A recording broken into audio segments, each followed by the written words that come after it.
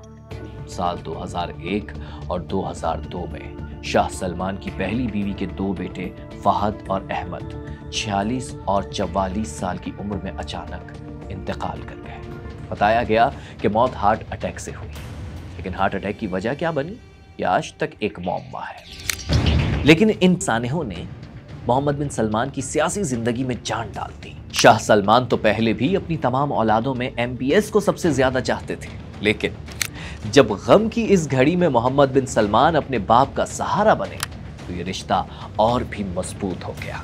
मोहम्मद को पसंद करने की एक वजह और भी थी, और वो ये कि मगरिबी तालीम और कल्चर ने सलमान के बाकी बेटों को बहुत मुतासिर कर दिया था। जबकि सलमान खुद को एक रिवायती सऊदी मर्द तस्वुर करते थे, एक ऐसा शख्स जो जमीन पर बैठकर अपने हाथ से खाना खाता, और मोहम्मद में उन्हें अपना अक्स नजर आ रहा था। MBS का बचपन भी बाकी शहजादों की तरह शाहाना ठाट बाट में गुजरा, लेकिन जवानी बाकी हाई प्रोफाइल शहजादों से बिल्कुल मुख्तलिफ थी। जहां बाकी शहजादे लंदन, पेरिस, मनाको में छुट्टियां गुजारने जाते, वहां MBS सऊदी अरब के सहराओं में ही अपनी महफिलें सजाते। ना मगरिब की किसी यूनिवर्सिटी में पढ़ा, ना कोई मिलिट्री एक्सपीरियंस हासिल किया, और ना ही बिजनेस के मैदान में कोई कंपनी वगैरह चलाई। लेकिन फिर भी उनके वालिद उन्हें अपने ही दूसरे ज्यादा क्वालिफाइड और एक्सपीरियंस बेटों पर हमेशा तरजीह देते थे, हमेशा अपने साथ रखते थे, और शायद यही पसंद और ताल्लुक MBS को क्राउन प्रिंस की कुर्सी तक ले गया। इस पसंद के बावजूद भी MBS का सफर बिल्कुल भी आसान नहीं था, और इस बारे में हम आपको अगले चंद मिनटों में बताएंगे। लेकिन पहले कुछ जिक्र डेप्यूटी क्राउन प्रिंस मोहम्मद बिन सलमान का। 2015 में बादशाहत संभालने के बाद शाह सलमान ने पहले तो अपने छोटे भाई मुकरिन बिन अब्दुल अजीज को ही अपना वली अहद बनाया।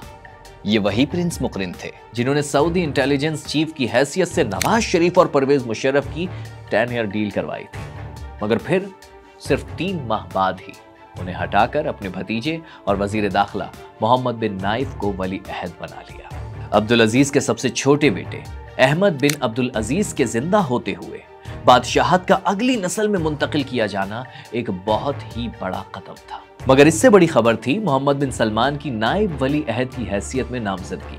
ये पहला मौका था कि अब्दुल अजीज के किसी बेटे ने अपने ही बेटे को बादशाहत की लाइन में खड़ा कर दिया। अमरीकी सफीर जोसेफ फेलवॉस्ट एक मजेदार वाकया सुनाते हैं। 2015 की बात है। एक दिन वो क्राउन प्रिंस मोहम्मद बिन नाइफ से मिलने जद्दा पहुंचे तो एयरपोर्ट पर ही एक हेलीकॉप्टर उनका इंतजार कर रहा था, मगर वो हेलीकॉप्टर मोहम्मद बिन नाइफ नहीं, मोहम्मद बिन सलमान का था। उन्हें बताया गया MBS आपसे मिलना चाहते हैं, पहले आप वहां जाएंगे और उसके बाद क्राउन प्रिंस के पास। अमरीकी सफीर हैरान थे कि ये क्या हो रहा है। खैर, वो हेलीकॉप्टर पर सवार हो गए। काफी देर उड़ने के बाद हेलीकॉप्टर ने MBS के महल पर लैंड किया और वहां मीटिंग शुरू हुई। और फिर मीटिंग चलती गई, चलती गई, चलती गई, यहां तक कि क्राउन प्रिंस मोहम्मद बिन नाइफ के साथ मुलाकात का वक्त खत्म हो गया। मैसेज क्लियर था। एमबीएस अपने कजन को बताना चाहते थे कि उनके पास ज्यादा ताकत है, लेकिन मोहम्मद बिन सलमान के लिए अमरीकी सफीर काफी नहीं था।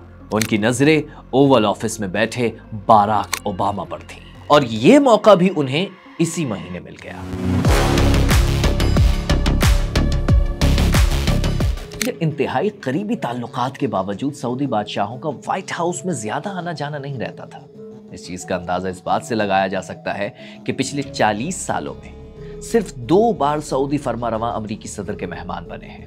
2011 के अरब स्प्रिंग और फिर शाम में हिमायत ना मिलने की वजह से सऊदी हुक्मरान ओबामा इंतजामिया से बहुत ज्यादा खुश नहीं थे, मगर नौजवान एमबीएस को यकीन था कि वो अपनी गर्मजोशी से इस बर्फ को पिघला सकते हैं। यही उम्मीदें लिए वो अपने वालिद शाह सलमान के साथ 5 सितंबर को व्हाइट हाउस पहुंचे।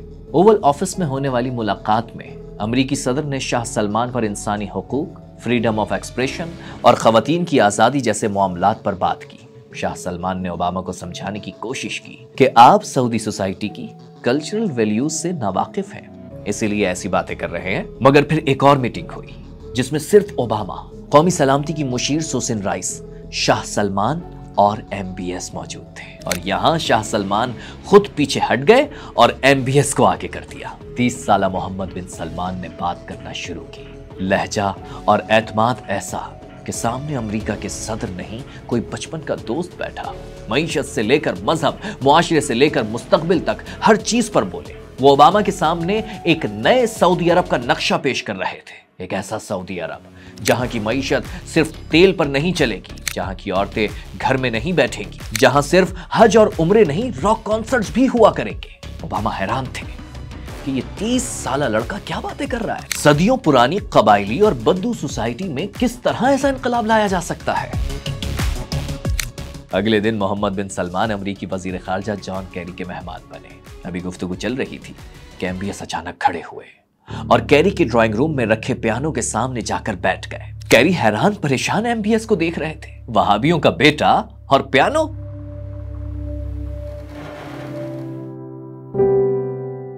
मगर फिर पियानो बजना शुरू हुआ। जैसे जैसे एमबीएस की उंगलियां पियानो की कीज दबा रही थी, वैसे ही अमरीकी हुक्काम अपनी उंगलियां दांतों में दबा रहे थे। ये सब कुछ उनके लिए नाकाबिले यकीन था। ये अंदाज बिल्कुल निराला था।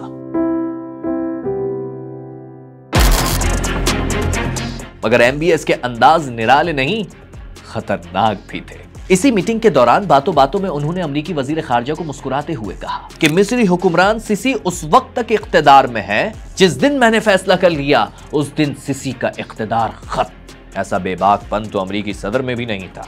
जॉन कैरी हैरान तो थे ही, लेकिन एमबीएस के सियासी अज़ाइम सुनकर वो परेशान भी हो गए। नायब वली अहद एक इंतहाई अहम और बड़े मुस्लिम मुल्क के सरबराह को हटाने की बात इस तरह कर रहे थे जैसे कोई अपने घर का ड्राइवर खानसामा हटाता है। एमबीएस का यही खलंड्रापन था जिसने अगले चंद सालों में न सिर्फ सऊदी अरब बल्कि पूरे मिडिल ईस्ट को तबाही के दहाने पर खड़ा कर दिया। इस बारे में भी हम आपको तफसील से बताएंगे, लेकिन पहले थोड़ा जिक्र एमबीएस की खानदानी जिंदगी का।